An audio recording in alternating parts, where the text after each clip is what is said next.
What's up, y'all? Welcome to Hustle Class. It's me, Jermaine. And you know me, Eon, slow stroking.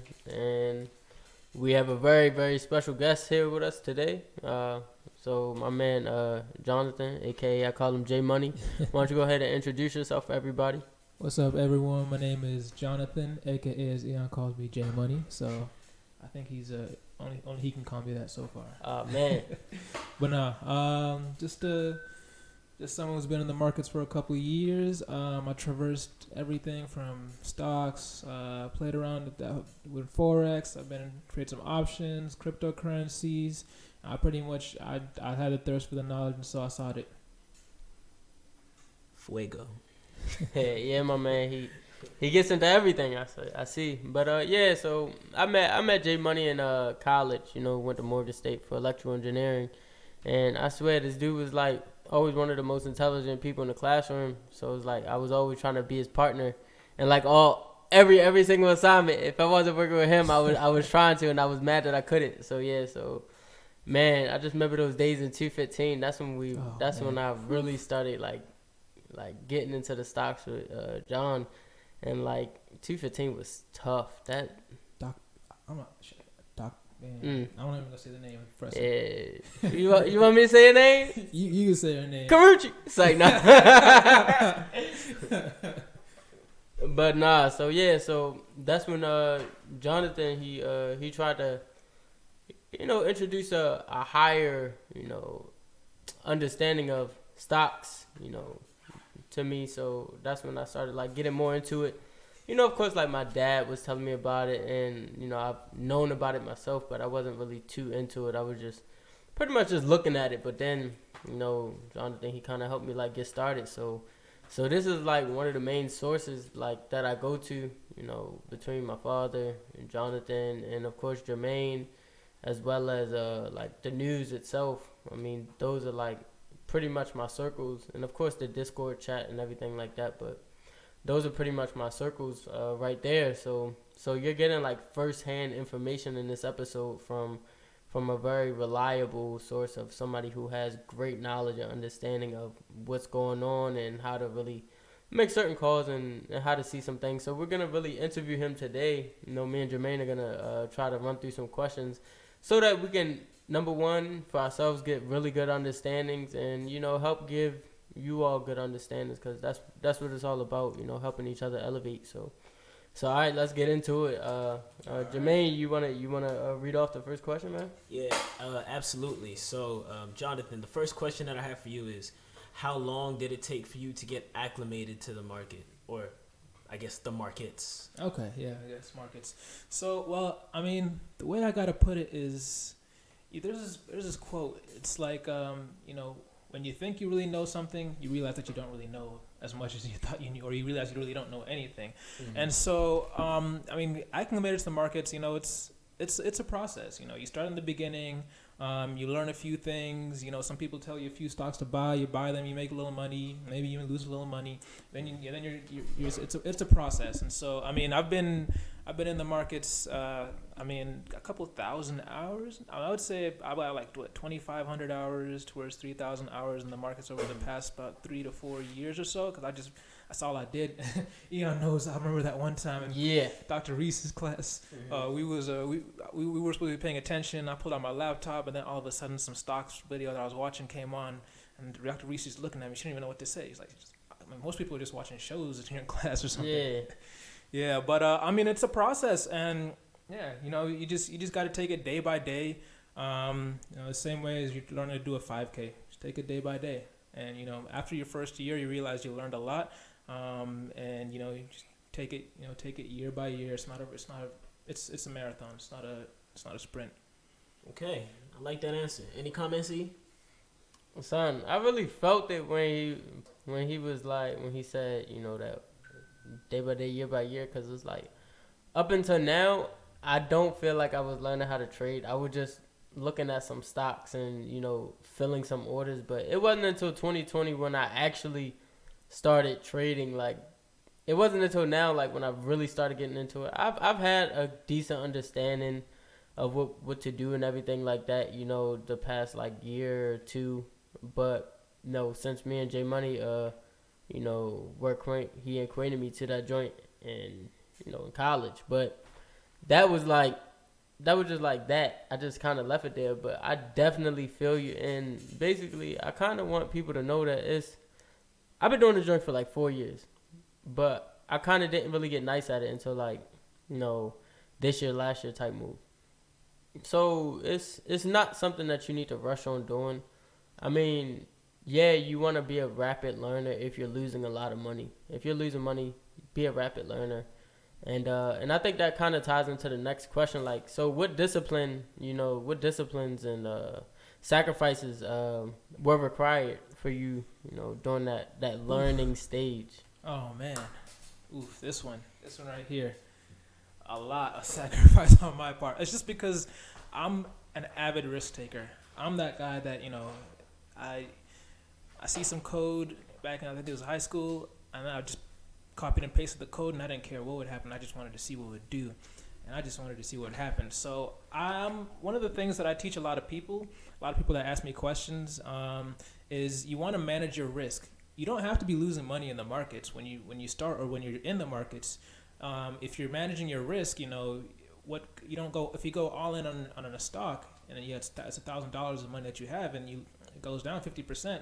Versus if you only put 10% of your portfolio, $100, and it goes down 10%, that's a $500 loss versus a $50 loss. So you got to manage your risk. And so I like that. I like what you said, discipline. Discipline is the key. It's not about how smart you are. It's about how disciplined you are and how well you control your emotions and follow your rules.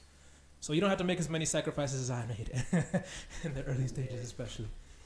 Yeah, so part of it was a sacrifice of money and then the sacrifice of time. Yes, definitely time. Yep. Yeah, any comments on that, E? Alright, cool. But yeah, okay, I got that. So the next question that we have for you is just, so we know the current state we are in, like in, you know, COVID, you know, it's COVID season, right? Yep. And I know that from a conversation we had off air, you did say that you were more into trading than investing. So, I mean, with both trading and investing in mind, what are some stocks that people can look at when they're emerging from this COVID thing, as in like, okay, once all is said and done, what will still be here, or what's the best things to kind of look at once we get through this? So I think one thing that we're noticing quite a bit right now is a huge emergence in the power of e-commerce. Amazon is more important than ever. You know, there's Shopify. People are just at home. They're buying stuff online, you know, or they don't feel comfortable going out. They want their food delivered to them, food delivery stocks. So, you know, you can look at Uber has Uber Eats and similar companies like that. You know, there's Amazon, Shopify, like I mentioned, and those are just a few stocks. But you want to look at certain sectors, food delivery, definitely not like hotels and casinos, because who's staying at casinos? You know, it's kind of logical if you think about it. Yeah, it's very based on what you see around you or what you know you already do yourself, you can kind of gauge on what stocks might do well. Yeah, I mean, the most important part is just that you do your research, because so we know Shopify is gonna go up because a lot of people are buying stuff online, and so you know you buy Shopify. You can go for a smaller cap stock that does a lot of similar things that Shopify does. They're not the only e-commerce company. There's many e-commerce companies, and some have greater risks and greater rewards. Okay. All right, I like that. Yeah, I could dig it. So I mean, basically, what I'm getting from that is to really pay attention to, you know, the services that can be provided to you exactly without having to get up off of the couch or leave the house. So anything, any type of good or service that can be, you know, provided to you without, you know, leaving the crib. If they have a, you know, if it's a publicly traded, you know, company, then you might want to look into that, like, during these times, because, like, all right, you're not going to really, I don't know, for me, I wouldn't think to, you know, invest in, I don't know, Longhorn Steakhouse. Like, son, who's going to Longhorn Steakhouse right now? Not many people. I mean, yeah, they may cut deals and all that because, I mean, people aren't really buying their food products. They probably selling the meats and stuff wholesale or whatever, trying to get rid of it. But son, nobody's really shopping there like how they would regularly, you know, shop there. You get what I mean? So it's like small things like that. If you could catch those things, then then you'll kind of like have good knowledge and yeah, I mean you got so many things. Yeah. But I mean that's that. Forgot to throw one in. Pharmaceuticals too, because we need the way coronavirus is, COVID. Pharmaceutical companies are definitely going to be a major part of our forward move on towards how to attack COVID and how to attack potential other future things that may occur like this. Mm-hmm. And one thing I'm noticing as well, like through these pharmaceutical companies, like as everybody's trying to find a cure for coronavirus, the COVID-19 joint, they're also discovering cures for like other things because they're like people are really putting their all into this. It's almost like there's a cash prize, you know what I'm saying? So it's like it's a huge competition and people are like solving stuff like that they really didn't even intend to solve. So I mean I don't know what you guys like got going on, but I mean be hopeful in this season because it's like this type of serious matter may be a universal fix for a lot of things. So especially like a lot of like infectious or with a respiratory illnesses, you know what I'm saying? So there's opportunity for a lot of cure and there's a lot of money to be made. So I mean if they fix this, you know what I'm saying, there's no telling what they're gonna fix next.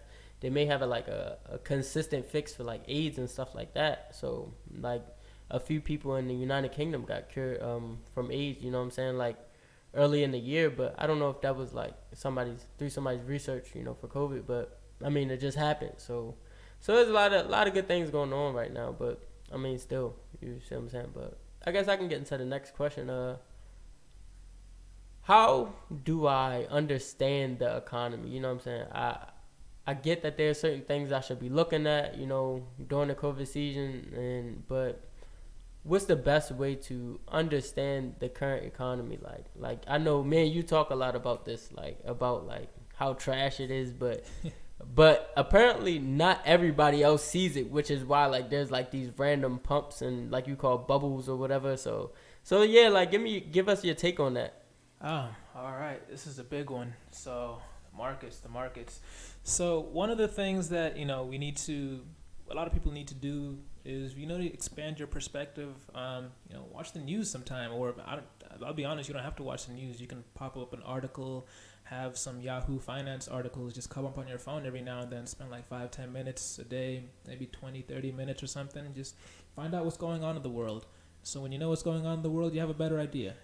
Now we talk about pumping the markets, bubbles. There's a lot of things going on right now. Printing money, $4.3 trillion in quantitative easing. Some of y'all might have heard if you do take a look at the markets. I mean, news about the markets and the economy and stuff. There's a lot of things going on, and I can talk about this for a very long time. But we'll just say, with all that's going on, it's important to understand what's going on right now and sort of what I love to do is take a historical analysis approach on a lot of things. I don't know what's going to happen in the future, but I can see what we did in the past, where we failed in the past, where we've succeeded in the past, where certain stocks and countries, for example, have succeeded and failed. I mean, quantitative easing is not a new thing. It happened in 2008. There's the Spanish flu of 1920s, which is often compared to coronavirus. So if you take a historical analysis approach, sometimes just Google similar things that happen, or just taking a peek at Google and seeing what happened in the past and the future, and past financial difficult times, past recessions, past depressions, and it gives you a very open perspective into what can happen and what may happen and how to take advantage of that in the markets. I like that. So would you say that pumping, I've heard the phrase pumping the market, is that is that messing up the economy or not necessarily? Oh, that's a loaded question. I haven't gotten to my my CFA yet. I'm working on that now. My chartered financial analyst. Anyway, there's a lot of things going on, and the government is just trying to do what it can, and this is extremely complex on an individual level. We can talk about the $4.3 trillion stimulus plan. Well, now it's 4.3. It was supposed to be $2 trillion. Who knows? It's unlimited actually, so they can increase that. But what's happening right now is people are getting their checks. They're getting their stimulus checks, and it's a great thing. A lot of people, they don't have money or they're not working. At the same time, it's essentially printing money. Their government goes to the printer. It says print this $4.3 trillion, and then puts it in the bank account and direct wires it to everyone. And so what happens when you have an increase in supply and the demand, stays the same or goes down? Well, the value goes down, and so the value of the currency may go down. And this is what we've seen in Zimbabwe, we've seen in Argentina, where a lot of money printing leads to very negative implications. Of course, those are third world countries, and this is the United States, and also it's happening in Japan. It's happening all over the world and other first world countries. So it becomes extremely complex in the implications of it. But all I can say is just the entire situation that's happening right now. It's right now it's looking to have a rather negative impact on the world. But like I said to Eon a lot of times, a lot of things in the world, they move in cycles. We have a recession, depression, and then things come out. In 2008, what happened? Housing markets crashed. Where we are right now, people are buying houses, a few years later and stuff. When everything is going down to the ground, people say sell, sell, sell. The world's gonna end. The houses, no one will ever buy houses again. The stock market never buy stocks ever again. And then the cycle repeats. We just move in a cyclical pattern around. Yeah. Mm-hmm. Life goes in cycles. I like that. So based on what you just said, you were kind of talking about the direct implication this pumping can have on the value of, say, the dollar. So I wanted to go into the idea of cryptocurrency. I don't know much about it personally, but should I or anyone invest in cryptocurrency? Okay, that's a good one. That's a very good one. That's a big topic now, even especially with all that's coming in and happening in the cryptocurrency world. Mm-hmm. One thing that I like to tell people, first of all, is you shouldn't invest in anything or put your money into something without understanding what it is or researching it. And so this is why a lot of people have a much longer learning curve or much more painful, sacrificial learning curve in the markets, such as I did, because I said instead of reading into things and analyzing things and learning about them, you put your money into it. So with that said, if you're interested in cryptocurrencies and it sounds great, look into it, find out what it is, and see if it thinks it's going to help. Personally, I say I think cryptocurrency, not just as a way of making money, it's a technological advancement, and that's what it's meant to be. It's meant to be a way that we transform how money is used, from the way that 100 years ago, credit cards. What's a credit card? What the heck? Actually, even hard printed money is like an innovation in the financial systems. And so the way I see it is an innovation in the financial systems in our world. And so I think that's fantastic. Innovations happen all the time. The internet, credit cards. I don't even know how old credit cards are. Like 10, 15, 20 years? No, maybe. Probably. Nah, they came. Maybe a little older. But you had credit cards like 40 years ago, card 30 reading years systems ago. and everything. Well, not 40, but like 30 years ago. But like card reading systems like this, 30 years is not a long time, considering in the context of the world. In the context of the world, history. But at the same time, just how money alone, just how money is used and transformed, and now you can put a number in and boom, you have. 50 years ago, it was nothing like this, and so the way I see it, cryptocurrency is really. It's also it's an innovation in how financial systems work. Because you can't print, Bitcoin cannot be printed. There's only 21 million Bitcoin. The same way gold cannot be printed. And so a lot of people compare Bitcoin to digital gold. Money printing in itself has rather serious implications. And so that's one of the reasons why, we're seeing a lot of, if you pay attention to cryptocurrencies, Bitcoin is in the past 2 weeks, about 25% or so. And it's a complex topic, like I said, it can't be just talked about in 5 minutes, but I personally think it's an innovation and it's worthy investment, but invest wisely, and do not go all in on anything. Yeah, that's smart, because there's a lot of people out there that they just like, oh, I really need to make some money, so it's almost like they act desperately to make that joint happen, but then it's like you take higher L's and it's just harder to recover from them joints. Like, but thank you for that advice, because I was thinking about that myself. Did you have anything to add to that before I go?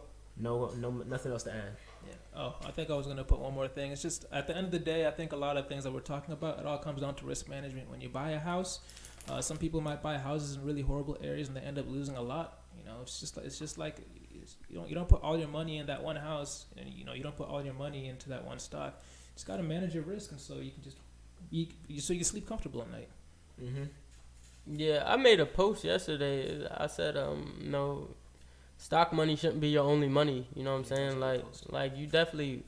I mean, it's nice. I mean, unless you're one of those people who's just making like millions or hundreds of thousands, off the market, then yeah, by all means, stock money is your only money. Cool, bet. But I mean, for an average, person that's not doing that or just getting started, if you put money into the stocks, also make sure you have money coming from other places, like, and also cut back and budget a little bit. Like me, like I don't go get haircuts. I'll cut my own hair. You know what I'm saying? So I've been doing it since I was 16, and I guess it's like hustle class.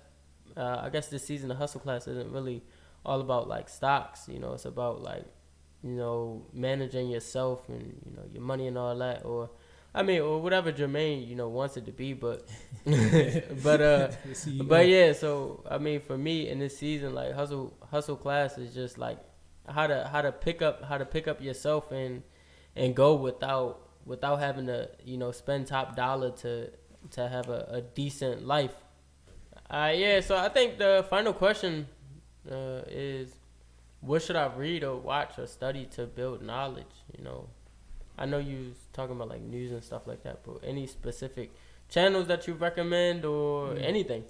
Well, at the end of the day, if you really want to learn, it's up to you. You're gonna seek out that knowledge, because there's a very high reward for people who really get into and really put a lot of discipline there. But what I think the most important thing is just to have a community around you. I didn't start doing this. I mean, I did initially, and then I had some friends around me that started doing it, and then I got some more friends into it, and so, built a community. At the same time, I sought out people who were experts in trading. I sought them out. I downloaded a social media for trading, and so they throw around a bunch of words I didn't know. I just search anything I don't know. I just go straight to my phone, Investopedia. What is a reverse stock split? Like that, just like that. Anything I don't know, I just go. If you hear words you don't know, then you just search it, and then all your knowledge is increased. But the only way to hear words that you don't know is to be around people who know those words already. Be around people who have the same goals as you, or people who've already achieved or are working to achieve what you're trying to achieve. Mm-hmm. That's good. I can dig it. Yeah. So I guess that's good. That's the only thing for the questions we have. I guess, is there anything you want to leave the people with? Then we'll probably get into like plugs for anything that you might want people to reach you on or tap in on. But is there anything like parting that you would like to give to the audience? Anything parting? I think a major aspect of success in this in trading is, like I said, one, discipline, risk management, and it's also in just having great supportive people around you. And people that that can help bring you up when you have difficult times, because you can. I've had big losses. I've had pretty big losses and sometimes, and if I was by myself, it would be difficult. But just have some people around you, or make some people, or find them. There's social medias, there's experts online, there's courses. Yeah. All right, that's dope. So, Bentley's mad, but. I really appreciate you coming on and giving us some game and giving us some good words. So I appreciate being on here. Thank you so much. Don't kill him. Bentley wants to spot on the mic. Right, maybe wants to say something to the people. But do you have any plugs or ways people can reach you to get more information, or anything that you're involved in that you want people to tap into? Yes. So right now, like I said, I've been working on learning with quite a few people. So we have this group called Black Millionaire Mindset Group. We're on Facebook, Black Millionaire Mindset Group, Instagram too. You can follow the link, or I just put him on our story, and he put me on a story. So we'll put the link in the bio, so you can just go directly. Snap. I made it to the link in the bio. No, but so there's Black Millionaire Mindset Group, fantastic, and from there you can just get anything you want. Ask me questions all day, every day. Send me DMs. Ask other people in the group questions we've been learning for years. I can patch you up at the same time. If you hit me up, I can get you connected with some other people who are actually experts. I mean, I've been learning from people who are actually making millions in the markets, who've been doing it for a long time. So I'm well connected. Just hit us up on Instagram, Facebook, and we'll give you the Discord link for our group. All right, sounds good. Anything you want to say, E? I too am in Black Millionaire Mindset group. So yeah, ain't nothing new either. I've been in there. You know what I'm saying? I fell asleep, but I'm still living in there. You know what I'm saying? I thought he was gone. I was nah, I just fell asleep. I fell asleep, but I mean I'm still in there. So I mean that's cool. Oh man, my hotline blinging. Oh, No man. Drake, but but yeah. So that's it. I mean, if you guys are trying to reach Jonathan, you know what I'm saying, feel free to hit me up. I have all his like information. If you didn't catch it, you know, through what he said, you know what I'm saying, feel free to hit me up. I can definitely pass you the information, and I think that's it for me. Yeah, and I'm always looking to grow with someone else. So you know, if you're just starting out and you feel scared, or you don't know where to start, or you know you just say, "Oh my God, it's John. He's so handsome." No, I'm joking. I got a girlfriend, ladies and gentlemen. But anyway, yeah, you know, just hit me up, or just don't be afraid to really just jump in there. But wisely jump in there. Yeah, wisely, because, hey, man, there's money to be made, but there's money to be lost. See you guys next week.